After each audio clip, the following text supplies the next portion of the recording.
Welcome to my channel. In today's episode, we revisit a chilling case from a peaceful Texas town in 1980, a story of two women, bound by friendship, shattered by violence. This is the true story of Betty Gore and Candy Montgomery. Wylie, Texas 1980. A peaceful town where neighbors knew each other by name. Kids played in the sun-drenched yards, and Sunday morning meant one thing: church. But behind closed doors, not everything was as it seemed. The summer of 1980 started like any other in Wylie, slow, humid, and sleepy. With a population of just under 4,000, it was the kind of town where front porches were more common than fences, and the biggest crime in recent memory might have been a stolen bicycle. This was a community built on familiarity, the same grocery clerks, the same school teachers, the same church pews filled each week. It was comforting. Safe. Or so it seemed. Among the residents were Betty and Alan Gore, a young couple with two daughters. Betty, a middle school teacher, was quiet, structured, and sometimes seen as a bit reserved. Alan worked in tech, thoughtful and soft-spoken. Their neighbor, Candy Montgomery, was the opposite in many ways: outgoing, charismatic, a stay-at-home mom with a sharp wit and a seemingly perfect family. She was involved in the church, friendly with everyone, and often helped out with the neighborhood kids. Her daughter was best friends with the Gore's eldest. Betty and Candy weren't best friends, not exactly. But they shared something important: motherhood, church, and trust. They also shared something else, though only two people in the world knew it at the time.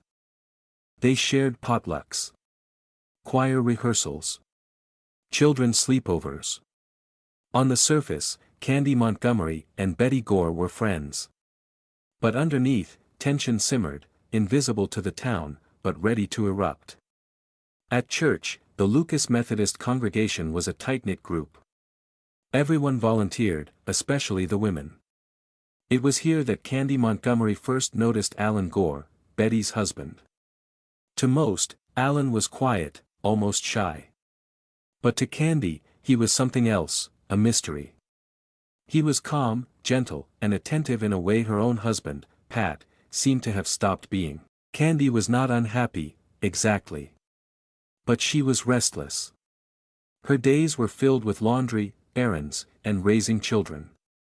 There was a numbness to it all, a dull ache that she couldn't name. Betty, in contrast, seemed withdrawn and anxious, especially after the birth of her second child. Postpartum depression wasn't widely understood in 1980, but Betty was struggling, and people around her noticed. When Alan went away on business trips, Betty often grew more tense. She hated being alone. Candy offered to help with the girls when he was gone.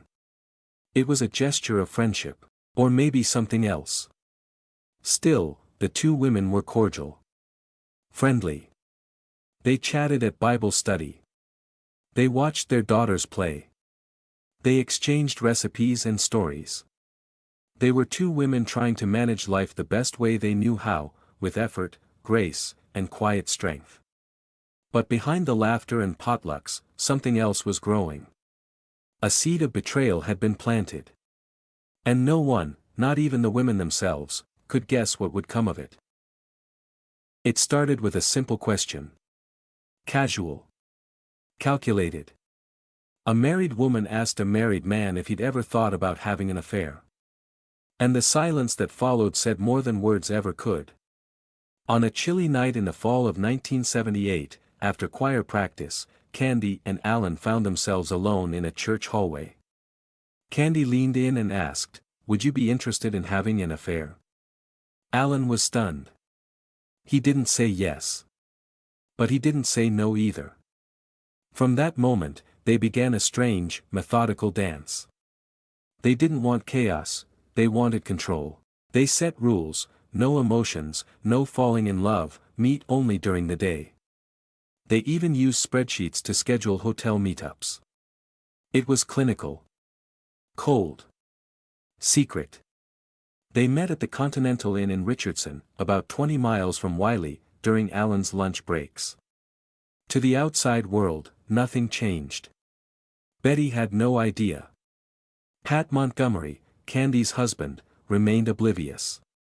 But under the surface, the affair had consequences.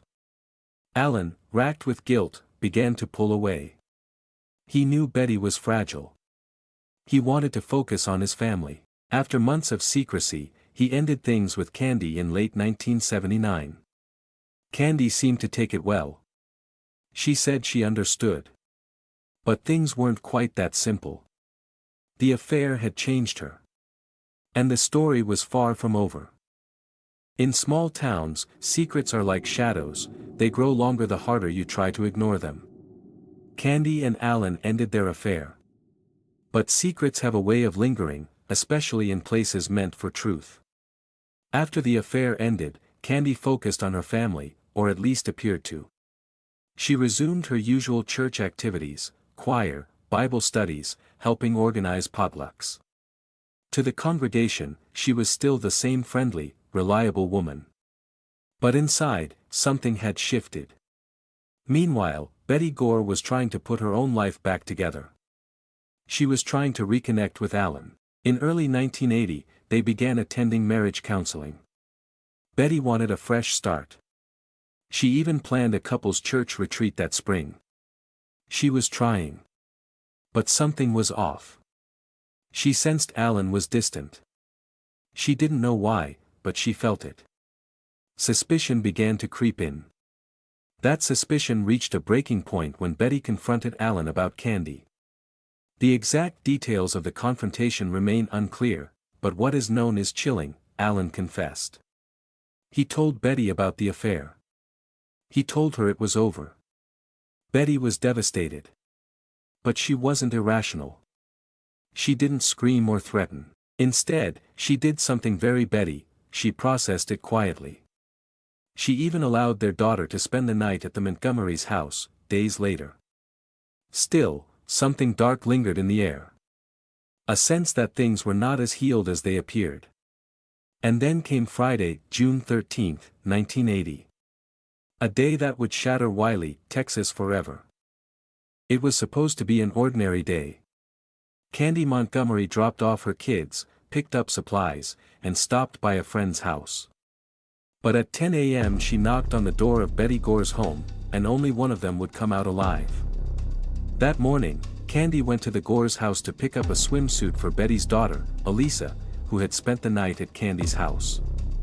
Alan was away on a business trip. It was just the two women, alone. What happened inside that house remains a matter of testimony and forensics. But the result was undeniable. Betty Gore was struck 41 times with an axe. 41. The crime scene was horrific. Blood soaked the laundry room floor. There were deep wounds across Betty's face, chest, and arms. The weapon, a 3-foot-long axe, was found nearby. And then, silence. Candy left the house, picked up her children, ran errands, attended a church service, and went about her day, as if nothing had happened. Meanwhile, Alan tried calling Betty from his motel that night. She didn't answer. He called neighbors. No one had seen her. Finally, two friends went to check on her house. They found the baby, Betty's newborn daughter, crying alone in her crib. And they found Betty dead. The scene was something no one in Wylie had ever imagined. Betty Gore's body, mutilated and cold. A crying baby left unattended for nearly 14 hours. This wasn't a robbery. It wasn't random. It was something far worse, personal. Police were called immediately. The crime scene was chaos, but not sloppy. Nothing appeared stolen. There was no forced entry. Whoever killed Betty had been let inside. And they'd brought rage with them. Betty had defensive wounds on her hands and arms. She'd fought back. But the assault was overwhelming. Investigators counted 41 blows, a number they couldn't comprehend.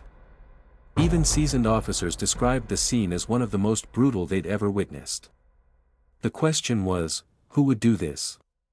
Alan Gore quickly came under suspicion. But he had a strong alibi. He was in St. Paul, Minnesota at the time. Investigators asked if Betty had any enemies. Alan hesitated. Then, he said a name. Candy Montgomery. When questioned, Candy didn't deny being at the house. She admitted to picking up Elisa's swimsuit. She said they had a short chat and that everything seemed fine, but police were skeptical. Candy was calm. Too calm. Her version of events felt scripted. Then came the polygraph. Candy agreed to take one. She failed. When the truth is too dark to face, people often rewrite it. Candy Montgomery's story was changing. And investigators knew, she wasn't telling them everything. After failing the polygraph, Candy's pleasant facade began to erode. Investigators now saw her not just as a friend or neighbor, but as a potential killer. But they had a problem, they still didn't have a motive. Why would a woman like Candy, a mom, churchgoer, and community member, suddenly butcher her friend with an axe? That's when Candy hired attorney Don Crowder, a fiery, theatrical defense lawyer known for taking tough cases. He was as bold as Candy was quiet. Then came a bombshell. Candy confessed. She admitted she had killed Betty Gore. But, she said, it was self-defense. According to Candy, she went to the Gore home to retrieve the swimsuit. They began talking, and then Betty confronted her about the affair. Betty allegedly left the room and returned holding an axe. A struggle ensued. Candy said she wrestled the axe away and, during the fight, hit Betty with it. Again. And again. And again. Crowder argued Candy experienced a dissociative episode, a mental break caused by repressed trauma from childhood. A psychiatrist, Dr. Fred Faison, supported this claim, saying Candy entered a fugue state and lost control. But the prosecution saw it differently. They said Candy was cold, calculating. That 41 axe blows wasn't self-defense. It was murder. The courtroom was packed. Journalists swarmed the sleepy town. A housewife was on trial for a killing so violent, it defied belief. And in the middle of it all stood Candy Montgomery, calm, composed, and accused of murder. The trial began in October 1980, in Collin County. Candy Montgomery pleaded not guilty by reason of self-defense. Her attorney, Don Crowder, painted a portrait of a woman pushed too far. He claimed Betty attacked her in a fit of rage over the affair. Candy, he said, had no choice. The psychologist who testified explained that Candy had been triggered by deep childhood trauma, specifically, a moment when she was told as a child to suppress her emotions and fear. That memory, Crowder argued, was unleashed during the struggle. The axe became an outlet for years of suppressed pain. The defense even reenacted the axe fight in court, shocking the jury. The prosecution, led by Tom O'Connell, pushed back hard. They pointed out the overkill, 41 strikes, many after Betty was already dead. They called Candy's behavior after the murder suspicious. Who goes to church hours after committing a killing? But Candy never wavered. She took the stand and described the scene in chilling detail, the confrontation, the struggle, the terror. She even described the moment she snapped, saying, "I was afraid. I was afraid of her." Then, on October 30, 1980, the jury deliberated. Their verdict? Not guilty. Candy Montgomery walked out of the courthouse a free woman. A woman was dead. Another was free. But in Wylie, Texas, many felt like justice had not truly been served. And behind the courtroom doors, the scars of what happened never fully healed. The verdict sent shockwaves through the town. Many believed Candy had gotten away with murder. Others wondered if perhaps Betty had indeed snapped. But one thing was certain, nothing would ever be the same. The Gore family was devastated. Alan moved away with his daughters and eventually remarried. He rarely spoke publicly about the trial. Candy and her husband, Pat, moved away from Wylie and changed their names. They later divorced. Candy reportedly went on to work as a mental health counselor in Georgia, a detail that many found haunting, given the nature of her defense. The house where the murder took place still stands, although many who know the story avoid it. It's a physical reminder of the day that darkness bled into the bright Texas sun. And Betty Gore, a mother, wife, and teacher, became a name in the history of American true crime. Her voice was lost in the sensationalism of the trial, but to those who knew her, she was kind, smart, fragile, and worthy of far more than the ending she received. This story is disturbing not only because of the violence, but because of the calmness that surrounded it. Candy Montgomery didn't fit the profile of a killer. She wasn't angry, erratic, or vengeful, at least not outwardly. That's what made the crime so unsettling. The defense successfully reframed the murder as a psychological break, and it raised uncomfortable questions about how trauma, repression, and identity can surface in the most horrific ways. No matter what the court decided, one woman is dead. 2 families are broken. Thank you for watching this episode to the very end. What are your thoughts on this case? How do we truly know the people around us, or ourselves? We'd love to hear your reflections, theories, or respectful insights in the comments. Your voice adds depth to this community. If you found this story compelling, please give it a like, share it with a friend, and consider subscribing so you never miss a case that makes you think. Until next time, stay curious, and stay kind.